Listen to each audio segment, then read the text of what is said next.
22 de septiembre. Ayer tuvimos un buen día, o eso pensé. Utilizamos los mapas de The Gray, claro, que demostraron ser extremadamente precisos. El mapa de Saint Liesel y sus alrededores cubrían un área de unos 100 kilómetros cuadrados, demasiado para explorarlo en un solo día, sobre todo con acompañantes como los míos, pero pudimos cubrir mucho terreno. Por supuesto, hay un montón de grietas y cimas inaccesibles que pueden esconder sus propios reinos de las hadas. Y también es posible que el nexo se encuentre justo tras las fronteras de nuestro mapa, aunque me parece poco probable. El instinto de The Grey es ejemplar y debía de tener una buena razón para concentrar su atención en esta zona. Ariadne, aunque poseía un entusiasmo rebosante, también era una persona difícil de organizar. Le asigné la tarea de dibujar bocetos de todas las puertas de las hadas que identificásemos, lo que la mantenía ocupada durante unos 5 minutos hasta que se distraía con el paisaje o con la misma puerta. Y me acribillaba con preguntas sobre puertas similares con las que me hubiera topado y qué tipo de dueños podrían tener, o si cierto terreno con flores también pudiera ser una puerta, y si teníamos un pueblo de las hadas entre manos. A lo mejor el nexo es más grande que una puerta común, dijo en cierto punto, o de apariencia más extraña. Es posible, pero poco probable, respondí. Si fuera así, seguramente ya lo habrían documentado. No creo que sea muy distinta a las puertas de los brownies más comunes. Quizá incluso esté señalada por un anillo de setas. Es una puerta, después de todo, que conduzca a varias regiones de las hadas en lugar de solo a una resulta extraño a nuestra mente mortal. Pero no es probable que las hadas se preocupen por esa imposibilidad. Wendell estuvo muy dispuesto, algo nada típico de él, durante la primera parte del día, trepando por las crestas y bajando las laderas escarpadas sin sus protestas habituales. Sin embargo, a medida que transcurría el día y su puerta, que tanto tiempo llevábamos buscando, no aparecía de la nada en el paisaje para nosotros, empezó a mostrarse taciturno. Se detenía a menudo para recobrar el aliento o se dejaba caer en alguna pradera cómoda mientras soltaba una retahíla de suspiros y maldecía por lo bajo durante los ascensos especialmente duros. Aún así me sorprendió su fortaleza. La encontraremos, le dije, durante uno de los descansos por la tarde. Estábamos sentados al resguardo de un saliente rocoso comiéndonos los sándwiches que Julia nos había preparado mientras Ariadne terminaba el boceto de la pradera que habíamos dejado abajo. Las cumbres nevadas de las montañas se recortaban afiladas contra el cielo azul, tan cerca que podíamos tocarlas. Dejó escapar otro suspiro. Estaba tumbado boca arriba con el brazo sobre el rostro con Shadow tumbado a su lado. La encontraremos, repetí. Se sentó y me miró. Tenía unas hojitas verdes enredadas en el pelo y contuve ese impulso familiar de retirarlas. ¿Recuerdas aquella noche en ese pub de Glasgow de hace 3 inviernos? Preguntó. ¿Eso es en lo que estás pensando? Dije. Vaya, como si no tuvieras un reino que recuperar. Fue después de la conferencia sobre las piedras de hadas, prosiguió. Me costó mucho convencerte de que vinieras. Chantajearme sería la palabra correcta, dije. Me prometiste tu ejemplar del tratado sobre el país de las hadas de Jane Dracos. ¿Y no cumplí? ¿Cómo no? Sabía que solo tolerarías una tarde de diversión si tenías algún tomo aburrido en el que sumergirte después. El caso no había pasado ni una hora desde que llegamos y acabaste discutiendo con el doctor Lemon de la Universidad de Clarewell. Algo sobre la magia vestigial.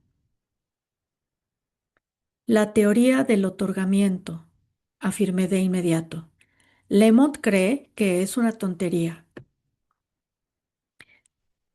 La teoría del otorgamiento es la teoría de Leticia Barrister, descrita en un artículo publicado en 1890 en Notas de campo driadológicas, según la que todos los artefactos fabricados por las hadas, como las piedras de hadas, conservan un rastro del encantamiento otorgado mucho después de que la magia se haya liberado.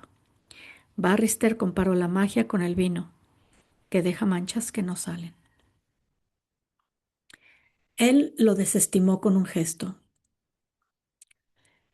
En cualquier caso, el asunto se volvió un poco acalorado. Lemont estaba borracho otra vez. Ya es bastante insufrible sin la ayuda del alcohol, pero bajo sus efectos, te estaba retando. En realidad me planteé hacerte desaparecer con mi magia, lo que seguramente habría sido imposible, ya que todavía tenía prohibido descubrirme ante los mortales. Pero tú te limitaste a sacar una piedra de hada del bolsillo. Se la tendiste a Lemont y lo invitaste a que se sentara, donde se quedó dormido de inmediato. Así te fuiste tranquila y a mí no me hizo falta delatarme. No me habría sorprendido mucho de todas formas, señalé, ya que había sospechado de él desde que lo conocí. Lo más importante es que gané la discusión con Lemont. Esa piedra de hada estaba rota. El encantamiento que contenía debía de estar agotado. Sin embargo, aún contenía un vestigio de poder, lo suficiente para inducir cansancio al contacto con la piel.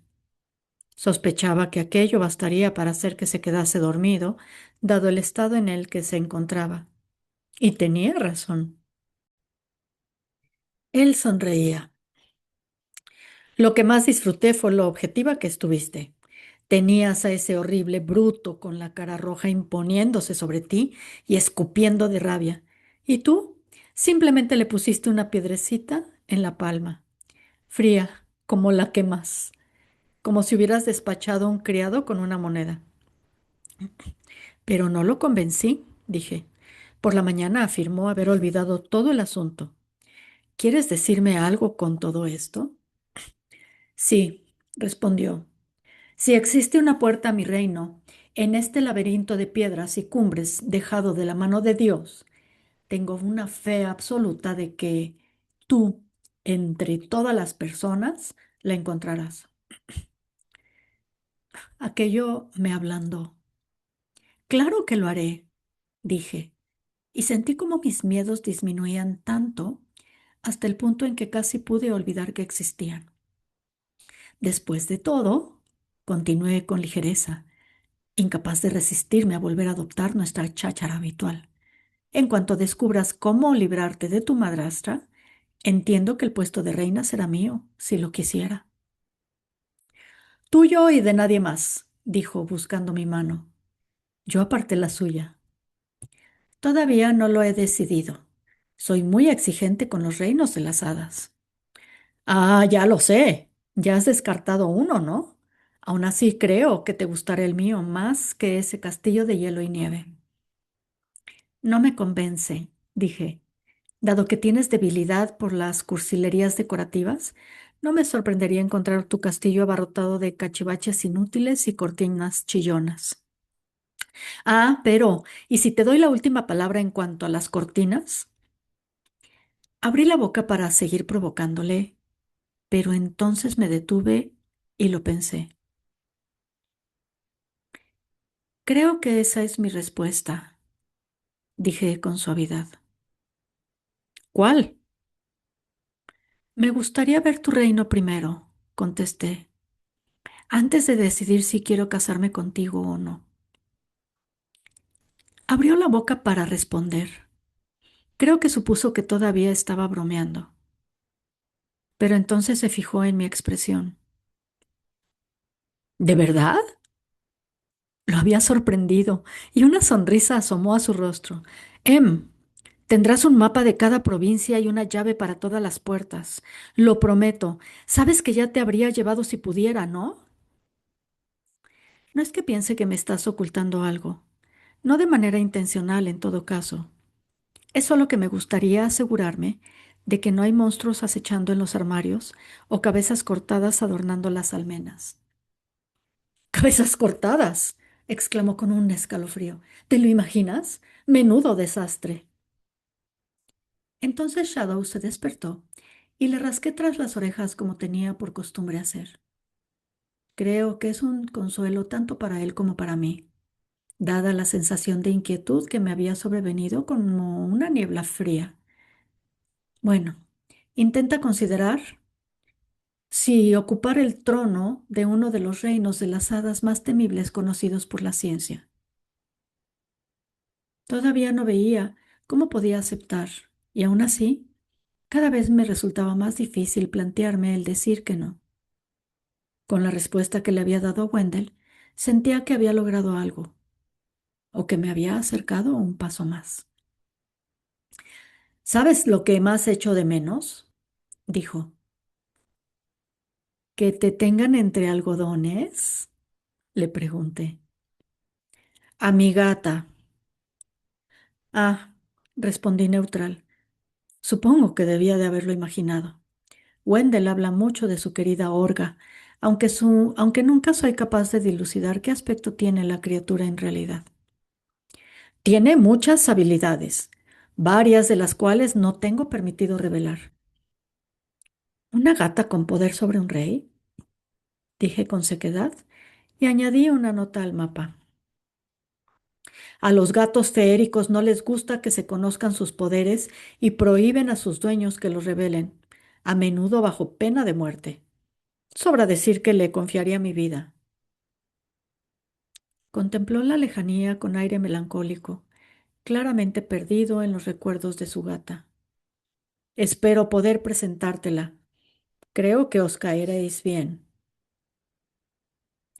Aquello me pareció bastante dudoso, no solo porque cada vez que he descubierto algo nuevo sobre la gata de Wendell, me ha apetecido menos conocerla, sino porque en mi experiencia, los gatos en general viven en un estado perpetuo de resentimiento e insatisfacción.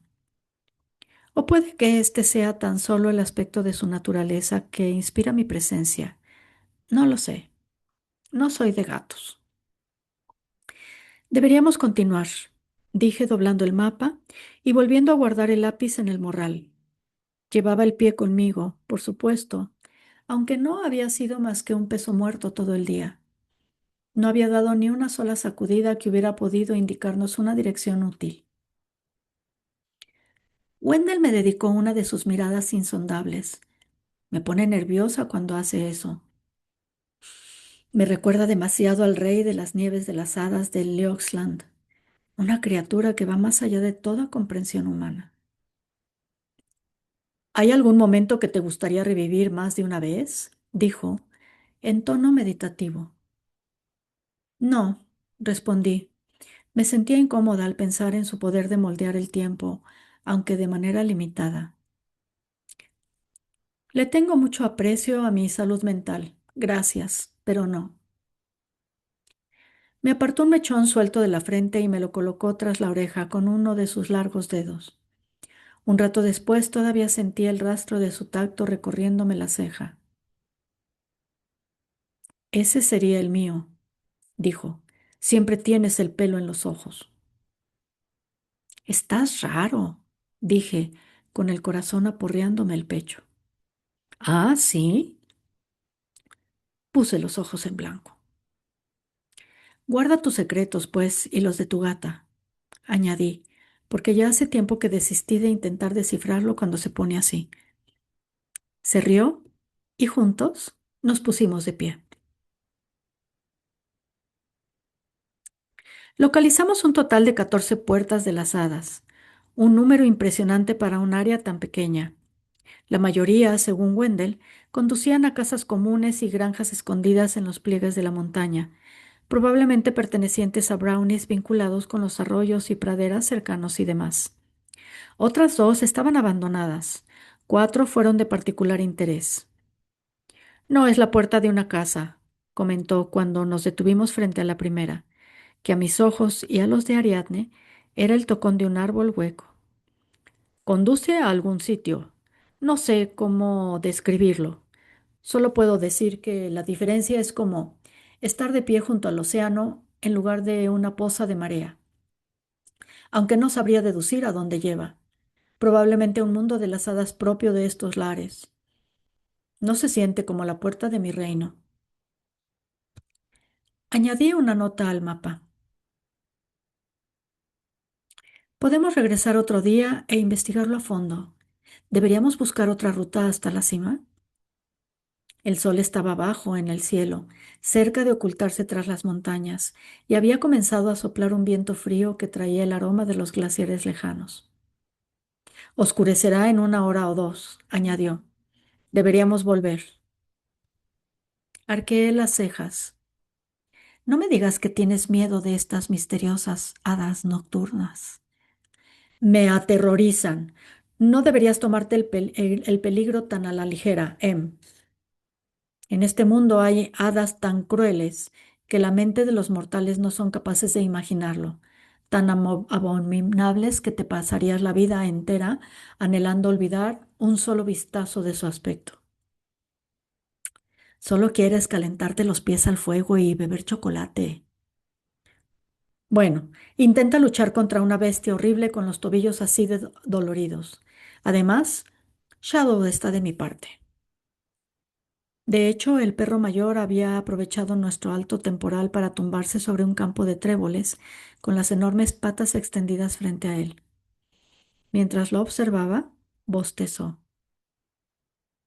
No deberías animarle, le murmuré al perro. Shadow rodó hasta colocarse de espaldas. Todavía no hemos explorado el bosque de allí, dijo Ariadne. Tenía la piel sonrosada y estaba feliz. No parecía cansada en lo más mínimo. Yo puedo continuar, tía. No, dije irritada, porque la idea de que se marchase ella sola me parecía absurda. Se le demudó el rostro. Wendell se encargó de calmar a la chica. La bufanda no es infalible ante todos los peligros, querida. Ella la tocó. La contemplé con los ojos entornados. Ariadne es obstinada y me pareció ver desobediencia fraguándose en su interior. Confiaba demasiado en su bufanda mágica. Ese era el problema.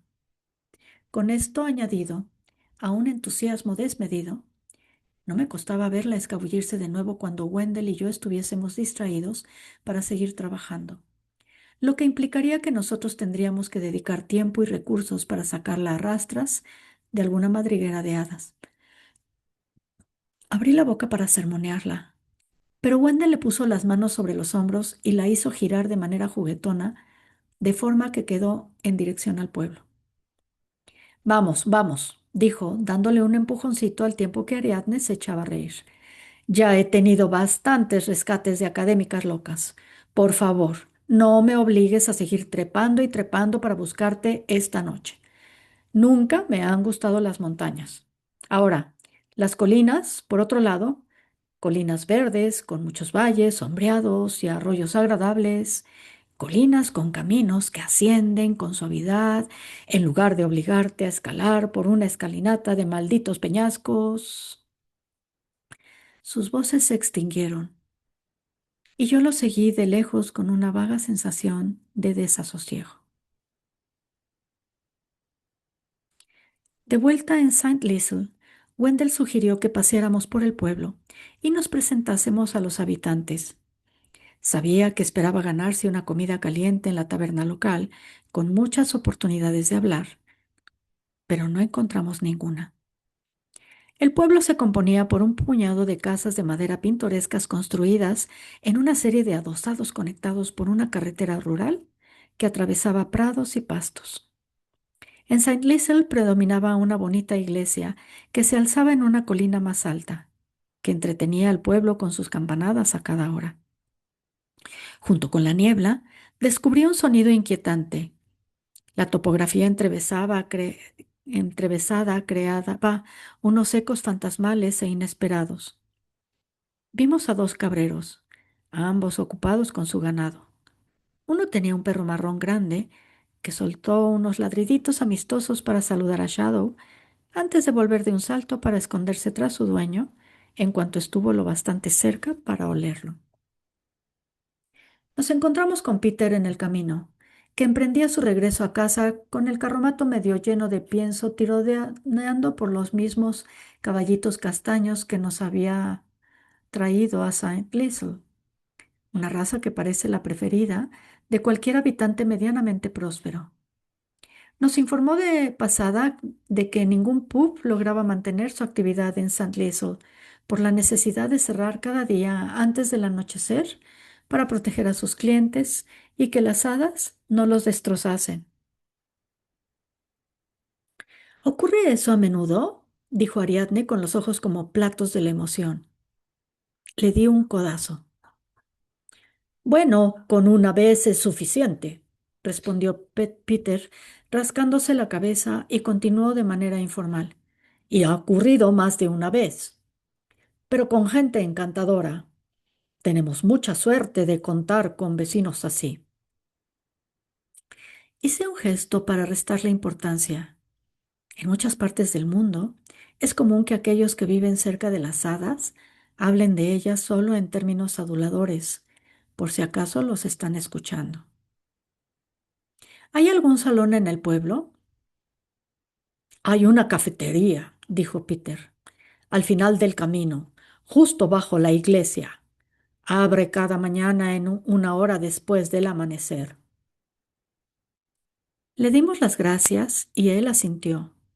Luego introdujo una mano en el bolsillo y esparció un puñado de semillas en la hierba con aire ausente. Después de que se marchase ruidosamente camino arriba, me agaché y recogí unas cuantas. Se refiere a los faunos, comentó Wendell. Sin ninguna duda, sienten predilección por este tipo de violencia. Ni siquiera se comen a sus víctimas. En mi reino se les conoce por darles de comer trozos a los perros mientras el pobre mortal mira. Encantador. Le enseñé las semillas. ¿Qué crees que significa?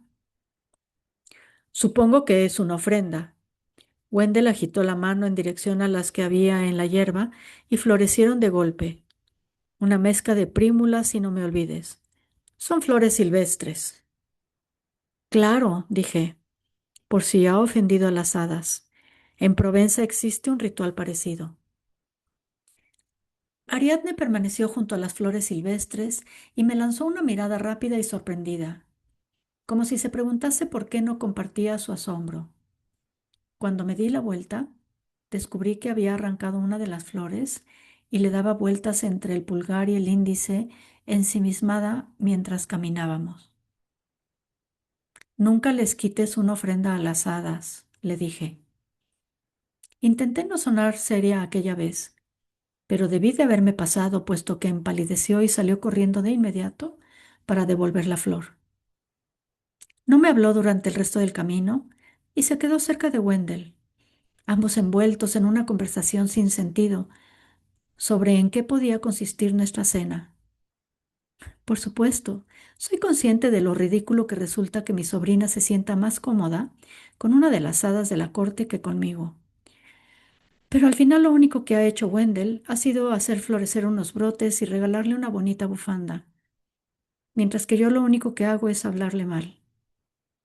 Aún así, la he advertido sobre las ofrendas de las hadas más de una vez. ¿Cuándo me hará caso? Cuando entramos en la cabaña, nos encontramos a Rose sentado en la mesa con varios libros abiertos frente a él. Como era de esperar, Wendell se desplomó en el sillón en una demostración de agotamiento, mientras Ariadne comenzó a entretener animadamente a Rose con historias sobre nuestro día sin darse cuenta, al parecer, de la espectacular expresión fulminante que tenía en la cara. Me he fijado en que otra característica de Ariadne es que su buen humor es tan pleno que a menudo crea una especie de coraza en la que el mal humor de los demás rebota sin apenas hacer mella en ella.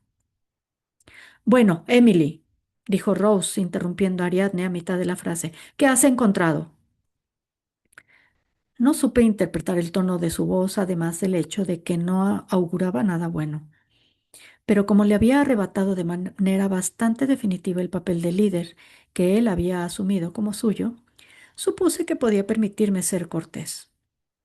Le enseñé el mapa con las anotaciones que había hecho, así como los bocetos de Ariadne, y le ofrecí un breve resumen de las puertas de las hadas más prometedoras que habíamos localizado. Él no dijo nada por un momento después de que terminase. Solo analizó el mapa. Los únicos sonidos que se escuchaban en la cabaña eran el crepitar del fuego y a Shadow lamiéndose las patas. Unas cuantas hojas flotaron tras la ventana, como copos cayendo de la mesa de trabajo de un orfebre. Bien hecho, me felicitó Rose. Fue como si me hubiese quitado el mapa para abofetearme con él. ¿Qué? Tus procedimientos son poco ortodoxos, dijo, pero efectivos. Hoy has hecho algunos descubrimientos significativos que nos ayudarán a estrechar la búsqueda del nexo.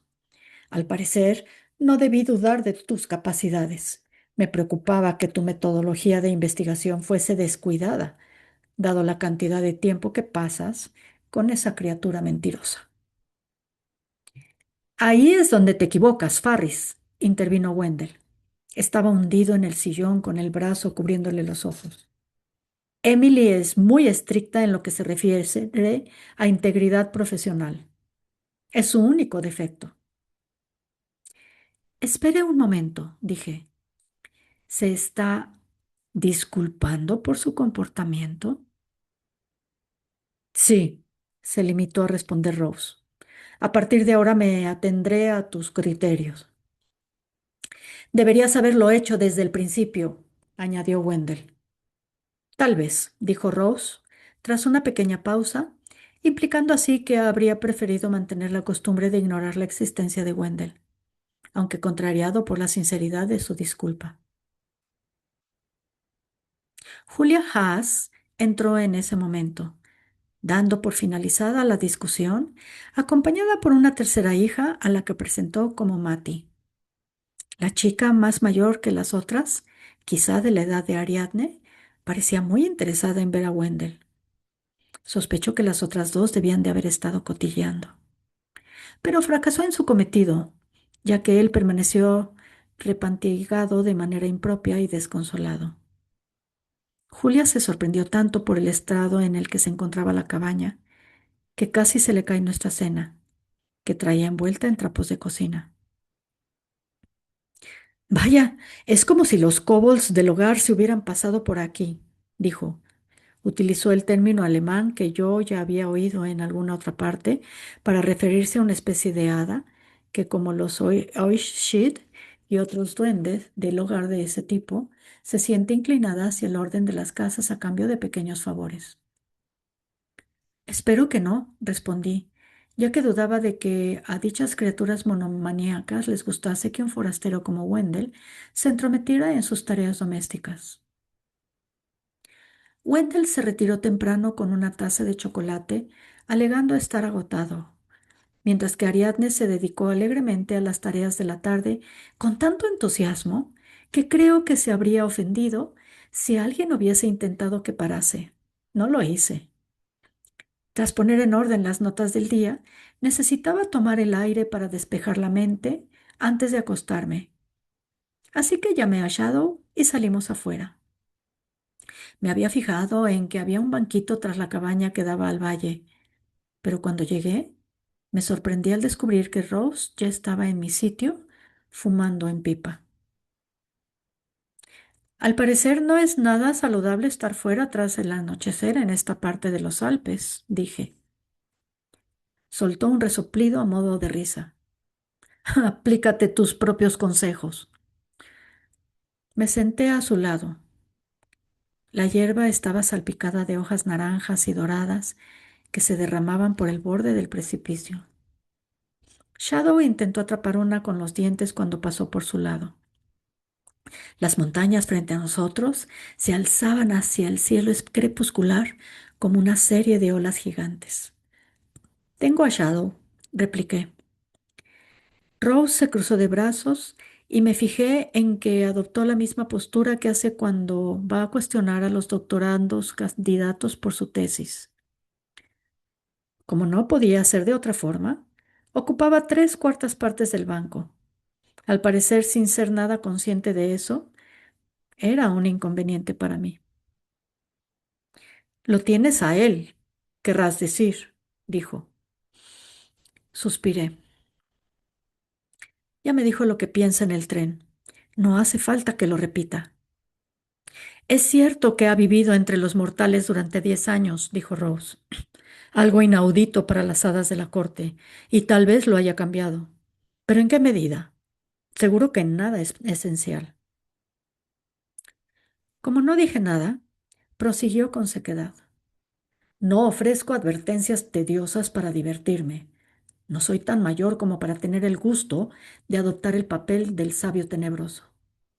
Tú, de hecho, no eres estúpida ni de lejos, y tengo cierta esperanza de poder traspasar tus ilusiones. Decidí ser directa. ¿Perdió a alguien a mano de las hadas? ¿Es eso? ¿A su mujer? ¿Un hermano, quizá? No, dijo. Mi mujer murió de manera natural hace 32 años, por una enfermedad tan horrible y a la vez tan mundana que a las hadas no se les habría ocurrido jamás. Permaneció en silencio un instante. Fue un muy viejo amigo.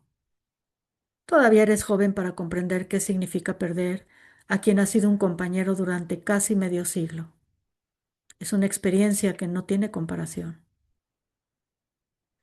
Aparté la mirada mientras él cavilaba sobre su doble pérdida, y por un momento ambos observamos cómo se oscurecían las montañas. ¿Qué pasó? Íbamos juntos al colegio, él y yo.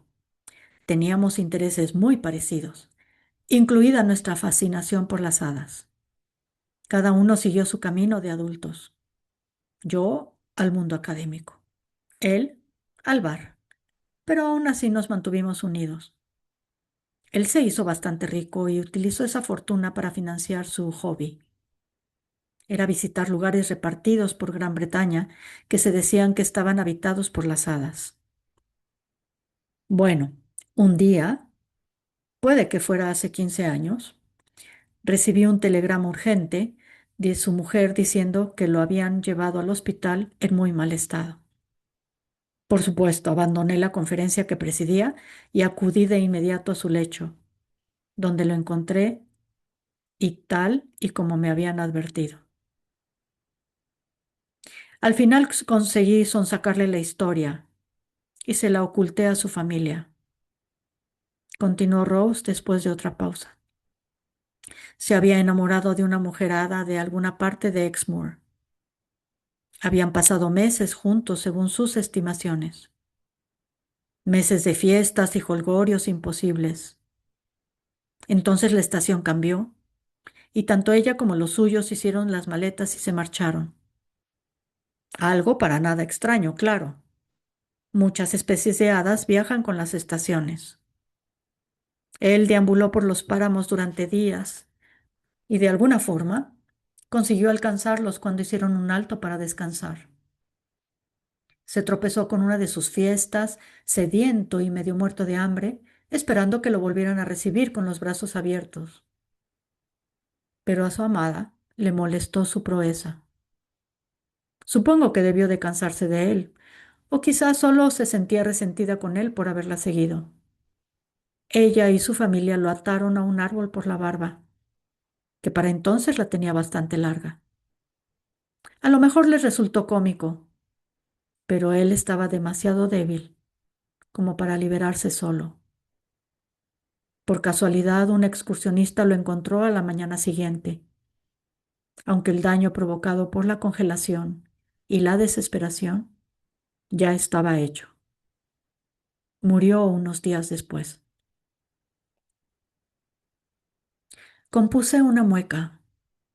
La historia era desalentadora, como ocurre a menudo con los relatos románticos con hadas implicadas. Lo siento. Muchas veces desearía haberle advertido, dijo Rose. Yo había estudiado a las hadas en más profundidad que él. Su entusiasmo era el de un aficionado y lo cegó ante su naturaleza oscura. Simplemente no pensé que haría algo tan estúpido. Expulsé el aire. Cree que estoy cometiendo el mismo error, que he llegado a confiar en Wendell demasiado y que un día me dejará colgando de un árbol en alguna parte. Rose no respondió de inmediato, pero me colocó una mano sobre la rodilla en un gesto sorprendentemente amable. Algún día, Emily, algún día lo verás por lo que es. Solo espero que no te destruya, como le ocurrió a mi amigo. Me ceñí el cardigan aún más a mi alrededor. Era por el viento frío, me dije, no por las palabras de Rose. Aprecio su consejo, Farris, de verdad, pero conozco a Wendell. Emily señaló a las ramas altas de las hayas que se mecían de un lado a otro esparciendo más hojas a nuestro alrededor.